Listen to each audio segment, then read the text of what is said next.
Outdoors. Today I thought I'd talk to you about some of the cameras I use when filming our web shows. A few people have asked here, and I'm hoping I can help some other people beat the learning curve that I've gone through and not make some of the same mistakes. Now, I'm not saying my videos are really high quality or studio quality or professional quality, anything like that. Far from it. But I do improve every day from what I learn, and again, maybe I can help you learn some of that too. Now, the first camera you see I've used, and it's in most of the videos that I have out there right now, is this one. It's the Kodak Playsport ZX5. Now let's start talking about this camera with its shortcomings. The first problem this camera has is that it is not very good in low light conditions. It doesn't take long at dusk, when the light starts fading, for this camera's video to become unusable, even with software correction. So this is strictly pretty much a daytime camera, indoor with lighting, stuff like that. Anytime it gets a little bit darker, this is probably not the best cam to use. The other downfall of this camera is, if you've seen our fishing video, the audio quality. Now, it actually has decent audio quality for the built-in microphone, but when you get a distance from the camera, the audio starts to taper off, the background noise gets a little bit louder, you have to have the gain up higher. It just doesn't work very well, and there is no external mic port on this. So I have ordered a lapel style wireless microphone, but it won't work with this camera. Now, the camera I'm actually filming this on is a Vado.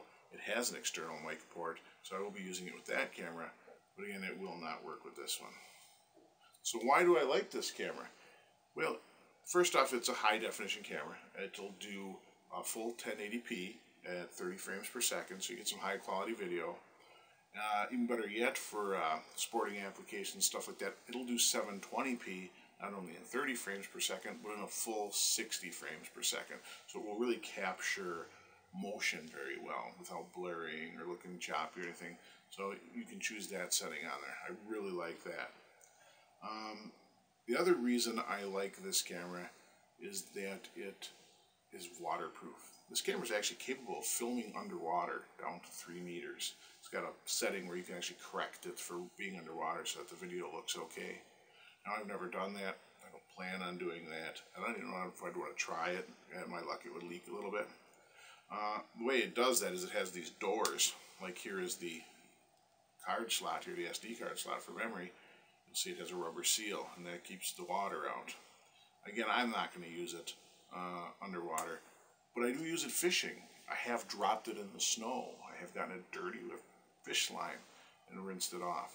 None of that hurts this camera. This camera is also shock-proof. So it says 1.5 meters.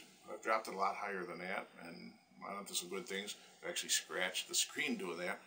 The camera works just fine, so it is very durable. It's a very durable camera, and that's why I like to use it in hunting and fishing applications. It's just, you're not going to break it.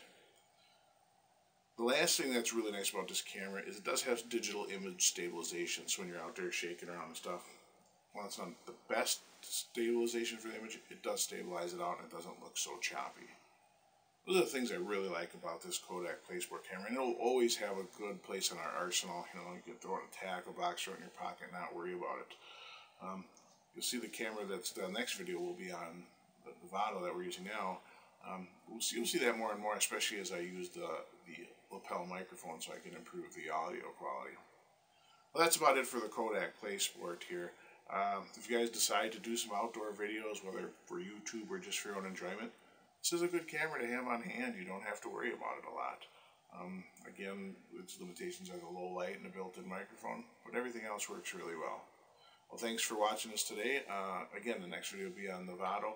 Plus, I do have another camera, an older camera I use strictly because it has an analog zoom of 56 times, which allows me really to zoom in on the action.